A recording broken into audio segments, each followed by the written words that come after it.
பெரியார் என்ன சொல்றாரு, தமிழ் மொழியில பேசாத, தமிழ் மொழியில பேச, உன் வீட்டு வேலைக்காரியிட கூட ஆங்கிலத்துல பேசு, தமிழ் மொழியில என்ன இருக்குன்னு கேட்கிறார். கருணாநிதி இருக்கிறார், எல்லாருக்கும் தெரியும், முன்னாள் முதலமைச்சராக இருந்தவர் கருணாநிதி இருக்கிறார். கருணாநிதிக்கு நன்றாக தெரியும் தமிழர்களை தமிழை வைத்து மட்டும்தான் ஏமாற்ற முடியும். அப்ப கருணாநிதி சொல்றாரு, ஒருவேளை தமிழுக்கு ஒரு ஆபத்து வரும் என்றால் என்னுடைய தோளில் கிடக்கும் துண்டு போல தூக்கி பதவியை தூக்கி எறிவேன்றார். ஏன்னா அப்பொழுது தமிழர்கள் இல்லை, அப்பொழுது தமிழர்கள் இல்லை, அப்பொழுது ரைஸ் வைங்கன்னு யாரும் சொல்லல, சோறு போடுங்கன்னு தான் எல்லாரும் சொன்னாங்க. அப்போது கேட்டை ஓபன் பண்ணுங்கன்னு யாரும் சொல்லல, கதவை திறங்கன்னு தான் எல்லாரும் சொன்னாங்க. அதனால அந்த தமிழர்களை தமிழை வைத்துத்தான் ஏமாற்ற முடியுங்கிறது கருணாநிதிக்கு தெரியும். அதனால அவர் என்ன சொன்னாரு, தோல்ல கிடக்கிற துண்டு மாதிரி நான் தூக்கி வீசிடுவேன் பதவியை அப்படின்னு. உடனே பெரியார், இவர்கள் பெரியார் பட்டறையில் படித்தவர்கள் என்கிறார்கள், பெரியார் பெரிய பகுத்தறிவுவாதிகள் என்கிறார்கள்.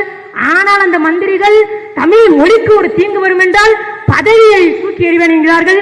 இதில் என்ன பெரியார் வாசனை இருக்கிறது, இதில் என்ன பெரிய பகுத்தறிவு இருக்கிறது? இதே பெரியார், இதே பெரியார்.